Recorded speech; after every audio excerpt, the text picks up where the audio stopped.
आकाशवाणी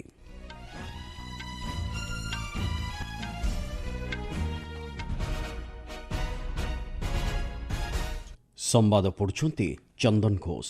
मुख्य संवाद विपर्यय प्रतिरोधी भित्तिभूमि को अधिक सशक्त करने लगी उपयुक्त कार्यखसड़ा प्रस्तुत करने उपरे प्रधानमंत्री गुरुत्वारोप। सदस्य राष्ट्रगुड़िक मध्य सहयोग को सुदृढ़ करने सहित कृत्रिम बुद्धिमत्ता आधारित प्रजुक्तिविद्या व्यवहार को प्रोत्साहन देवा लगी ब्रिक्स राष्ट्र समूह को लोकसभा बाचस्पति आह्वान। कृषि क्षेत्र को अधिक समृद्ध करा जाई पारिले ही एक विकसित भारत गठन स्वप्न साकार होई परिबो कहिले केंद्र कृषि और कृषक कल्याण मंत्री। भारत और ब्रिटेन मुक्त वाणिज्य राजीनामा को एक माइलखुंट भाव अभिहित कले वैदेशिक व्यापार मंत्री। एवं ताइवान ओपन क्रीड़ा प्रतियोगितार प्रथम दिन में 4टी स्वर्ण पदक हासिल कला भारत।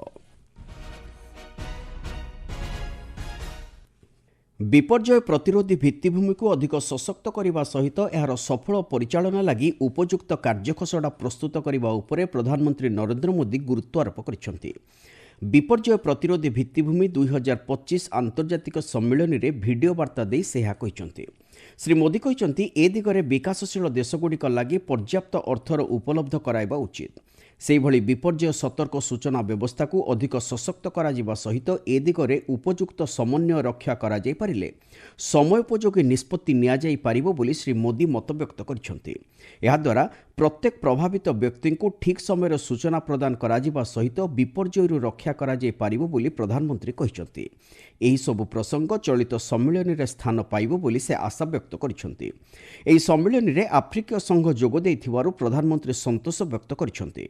प्रथम थर लगी फ्रांस एही सम्मेलन आयोजन करिथिवारु प्रधानमंत्री श्री मोदी फ्रांस राष्ट्रपति इमानुएल मैक्रोन को धन्यवाद जणाइछंति। भारत उपरे जे कोनोसी आक्रमणर दृढ़ जवाब दियाजिबो बोली प्रधानमंत्री नरेंद्र मोदी कहिसेंति। संप्रति एक दैनिक संवादपत्र रे सीमापार आतंकवाद प्रति भारतर शून्य सहनशीलता सुनिश्चित संपर्कित प्रतिरक्षा मंत्री राजनाथ सिंह आलेख्य उपरे निज प्रतिक्रिया रखी प्रधानमंत्री यह कहिसेंति। श्री मोदी कहिसेंति भारतर एही शून्य सहनशीलता नीति को सुनिश्चित करने उद्देश्य रे आतंकवादी एवं सेमानकु प्रोत्साहन देउथबा अपराधीक मध्य कौनसी प्रकार पार्थक्य कराजिबो नाही। एही आलेख्य प्रतिरक्षा मंत्री पाकिस्तान प्रायोजित सन्त्रासवाद विपक्ष में भारतर शून्य सहनशीलता नीति कार्यकारी करने संपर्क में अवतारणा करिसेंति। से कहिसेंति आलोचना एवं सन्त्रासवाद कार्यकलाप एक संगे करा जाई परिबो नाही। भविष्य में पाकिस्तान सहित केवल सन्त्रासवाद एवं पाक अधिकृत काश्मीर उपर ही आलोचना कराजिबो। सन्त्रासवाद को प्रतिहत करने प्रसंग को जदि पाकिस्तान गंभीर भाव में ग्रहण करिथाय तेबे मिलित जातिसंघ द्वारा आतंकवादी रूपे घोषित हाफिज सईद एवं मसूद आजहार को प्रथम हस्तांतर करने उचित बोली श्री सिंह कहते। से कहते आतंकवाद वर्तमान केवल भारतर समस्या होई रही नहीं बरं यह एक वैश्विक आह्वान रूपे परिणत होईछि। विश्वर सन्त्रासवाद कार्यकलाप को संपूर्ण विलोप करने लगी सबु देश सामग्रिक प्रचेष्टा करने उपरे प्रतिरक्षा मंत्री गुरुत्वारोप करिसेंति। एथिलागि सन्त्रासवादी संगठन गुड़ी को पांठी जोगाण बंद करने दिगरे आवश्यक पदक्षेप नेबाकू श्री सिंह विश्व समुदाय को आह्वान दैछंति। भारत सर्वदा आईन व्यवस्था को सम्मान जणाइबा सहित विश्वस्तरीय सहयोग एवं पारस्परिक आलोचना माध्यम समस्यार समाधान को प्रोत्साहित करिआसिछि बोली Lok Sabha Bachaspati Om Birla कहिसेंति। Brazil Brasilia अनुष्ठित 11तम BRICS संसदीय फोरम रे भारतीय प्रतिनिधि मंडल नेतृत्व नेबा अवसर में एक वीडियो वार्ता प्रदान करी श्री बिरला यह कहिसेंति। ब्रिक्स राष्ट्रगुड़िक मध्य सहयोग को सुदृढ़ करने, कृत्रिम बुद्धिमत्ता आधारित प्रजुक्तिविद्या व्यवहार को प्रोत्साहन प्रदान करने एवं आर्थिक प्रसंग में मिलित भाव कार्य करने उपरे श्री बिरला गुरुत्व देइछंति।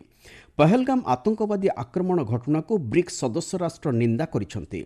आतंकवाद विरुद्ध में शून्य सहनशीलता नीति ग्रहण करने नहीं सदस्य राष्ट्रंकर मिलित प्रयास पर बाचस्पति श्री बिरला आह्वान देइछंति।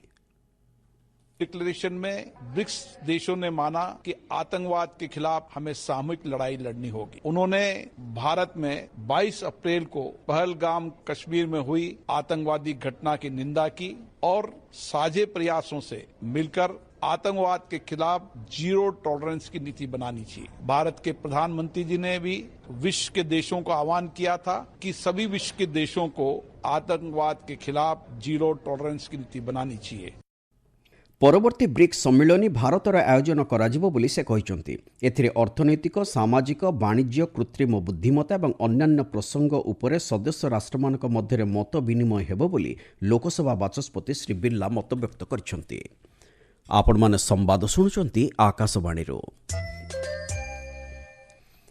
କୃଷି କ୍ଷେତ୍ରକୁ ଅଧିକ ସୁସଂହତ କରାଯିବା ସହିତ କୃଷକମାନଙ୍କୁ ସମୃଦ୍ଧ କରାଯାଇପାରିଲେ ହିଁ ଏକ ବିକଶିତ ଭାରତ ଗଠନ ସ୍ୱପ୍ନ ସାକାର ହୋଇପାରିବ ବୋଲି କେନ୍ଦ୍ର କୃଷି ଓ କୃଷକ କଲ୍ୟାଣ ମନ୍ତ୍ରୀ ଶିବରାଜ ସିଂ ଚୌହାନ କହିଛନ୍ତି।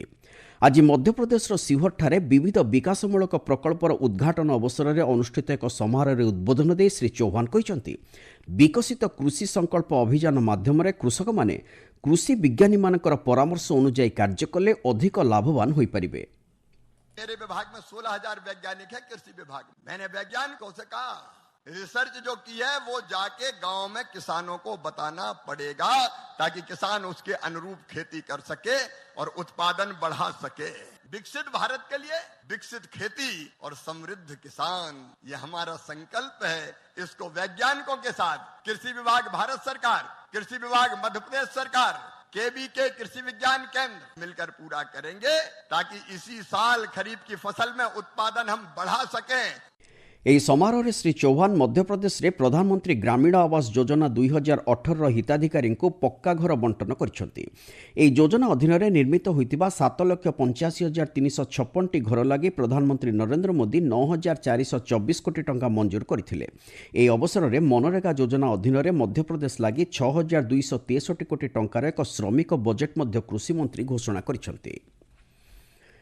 ସ୍ୱରାଷ୍ଟ୍ରମନ୍ତ୍ରୀ ଅମିତ ଶାହା ଭାରତକୁ ସମ୍ପୂର୍ଣ୍ଣ ରୂପେ ନକ୍ସଲମୁକ୍ତ କରିବା ଦିଗରେ ସରକାରଙ୍କ ପ୍ରତିବଦ୍ଧତା ଦୋହରାଇଛନ୍ତି। ଆଜି ନୂଆଦିଲ୍ଲୀଠାରେ ନକ୍ସଲ ବିରୋଧୀ ଅପରେସନରେ ଗୁରୁତ୍ୱପୂର୍ଣ୍ଣ ଭୂମିକା ନିର୍ବାହ କରିଥିବା ଅଧିକାରୀଙ୍କୁ ଭେଟିବା ପରେ ସାମାଜିକ ଗଣମାଧ୍ୟମରେ ସେ ଏହି ସୂଚନା ଦେଇଛନ୍ତି। ଶ୍ରୀ ଶାହା କହିଛନ୍ତି, ନକ୍ସଲ ବିରୋଧୀ ଏହି ଐତିହାସିକ ସଫଳତା ଲାଗି ସେ ସୁରକ୍ଷା ଅଧିକାରୀଙ୍କୁ ଅଭିନନ୍ଦନ ଜଣାଇଛନ୍ତି। ଖୁବ୍ ଶୀଘ୍ର ସେ ଛତିଶଗଡ଼ ଗସ୍ତ କରି ଏହି ଅପରେସନକୁ ସଫଳ କରିଥିବା ସୈନିକମାନଙ୍କୁ ମଧ୍ୟ ଭେଟିବେ ବୋଲି ସ୍ୱରାଷ୍ଟ୍ରମନ୍ତ୍ରୀ ଉଲ୍ଲେଖ କରିଛନ୍ତି। ବୈଦେଶିକ ବ୍ୟାପାର ମନ୍ତ୍ରୀ ଡକ୍ଟର ଏସ୍ ଜୟଶଙ୍କର ଭାରତ ଓ ବ୍ରିଟେନ୍ ମଧ୍ୟରେ ସମ୍ପ୍ରତି ସମ୍ପନ୍ନ ହୋଇଥିବା ମୁକ୍ତ ବାଣିଜ୍ୟ ରାଜିନାମା ଏଫ୍ଟିଏକୁ ଏକ ମାଇଲଖୁଣ୍ଟ ଭାବେ ଅଭିହିତ କରିଛନ୍ତି।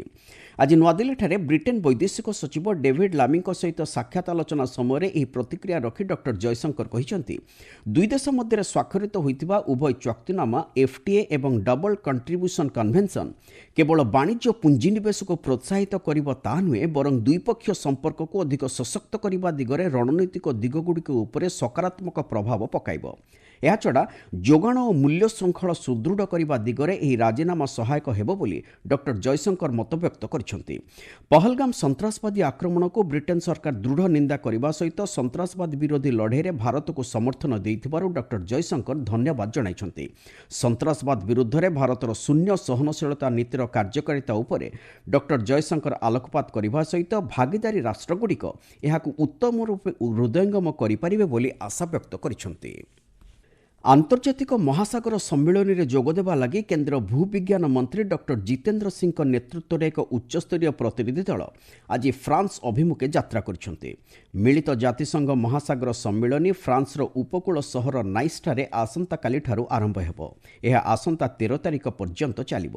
ଏହି ଉଚ୍ଚସ୍ତରୀୟ ଆନ୍ତର୍ଜାତିକ ସମ୍ମିଳନୀରେ ବିଭିନ୍ନ ରାଷ୍ଟ୍ରର ନେତୃବୃନ୍ଦ, ବୈଜ୍ଞାନିକ, ନୀତି ନିର୍ଦ୍ଧାରକ, ଏହି କ୍ଷେତ୍ରରେ କାର୍ଯ୍ୟ କରୁଥିବା ବିଶେଷଜ୍ଞମାନେ ଯୋଗଦେଇ ଏକ ନିରନ୍ତର ମହାସାଗର ବ୍ୟବସ୍ଥା ବଜାୟ ରଖିବା ଦିଗରେ ନୀତି ନିର୍ଦ୍ଧାରଣ ସମ୍ପର୍କରେ ଆଲୋଚନା କରିବେ। ତାଇୱାନ ଓପନ୍ କ୍ରୀଡ଼ା ପ୍ରତିଯୋଗିତାର ପ୍ରଥମ ଦିନରେ ଭାରତ 4ଟି ସ୍ୱର୍ଣ୍ଣପଦକ ହାସଲ କରିଛି। ମହିଳା 1500 ମିଟର ଦୌଡ଼ରେ ପୂଜା ଭାରତ ଲାଗି ପ୍ରଥମ ସ୍ୱର୍ଣ୍ଣପଦକ ହାସଲ କରିଛନ୍ତି। ସେହିଭଳି ପୁରୁଷ ଟ୍ରିପଲ୍ ଜମ୍ପ ବର୍ଗରେ ଅବଦୁଲ ଆବୁବାକର ଦେଶ ଲାଗି ଦ୍ୱିତୀୟ ସ୍ୱର୍ଣ୍ଣପଦକ ଆଣିଛନ୍ତି। ଏହାଛଡ଼ା ମହିଳା 100 ମିଟର ହର୍ଡଲ୍ସ ବର୍ଗରେ ଜ୍ୟୋତି ୟାରାଜୀ ଏବଂ ପୁରୁଷ 110 ମିଟର ହର୍ଡଲ୍ସ ବର୍ଗରେ ତେଜ ଶୀର୍ଷେ ଅନ୍ୟ ଦୁଇଟି ସ୍ୱର୍ଣ୍ଣପଦକ ଜିତିଛନ୍ତି। ମୁଖ୍ୟ ସମ୍ବାଦଗୁଡ଼ିକ ପୁଣି ଥରେ। ବିପର୍ଯ୍ୟୟ ପ୍ରତିରୋଧୀ ଭିତ୍ତିଭୂମିକୁ ଅଧିକ ସଶକ୍ତ କରିବା ଲାଗି ଉପଯୁକ୍ତ କାର୍ଯ୍ୟଖସଡ଼ା ପ୍ରସ୍ତୁତ କରିବା ଉପରେ ପ୍ରଧାନମନ୍ତ୍ରୀଙ୍କ ଗୁରୁତ୍ୱାରୋପ। ସଦସ୍ୟ ରାଷ୍ଟ୍ରଗୁଡ଼ିକ ମଧ୍ୟରେ ସହଯୋଗକୁ ସୁଦୃଢ଼ କରିବା ସହିତ କୃତ୍ରିମ ବୁଦ୍ଧିମତ୍ତା ଆଧାରିତ ପ୍ରଯୁକ୍ତିବିଦ୍ୟା ବ୍ୟବହାରକୁ ପ୍ରୋତ୍ସାହନ ଦେବା ଲାଗି ବ୍ରିକ୍ସ ରାଷ୍ଟ୍ରସମୂହକୁ ଲୋକସଭା ବାଚସ୍ପତିଙ୍କ ଆହ୍ୱାନ। ଭାରତ ଓ ବ୍ରିଟେନ୍ ମୁକ୍ତ ବାଣିଜ୍ୟ ରାଜିନାମାକୁ ଏକ ମାଇଲଖୁଣ୍ଟ ଭାବେ ଅଭିହିତ କଲେ ବୈଦେଶିକ ବ୍ୟାପାର ମନ୍ତ୍ରୀ। ଏବଂ ତାଇୱାନ ଓପନ୍ କ୍ରୀଡ଼ା ପ୍ରତିଯୋଗିତାର ପ୍ରଥମ ଦିନରେ 4ଟି ସ୍ୱର୍ଣ୍ଣପଦକ ହାସଲ କଲା ଭାରତ। ସମ୍ବାଦ ଶେଷ ହେଲା।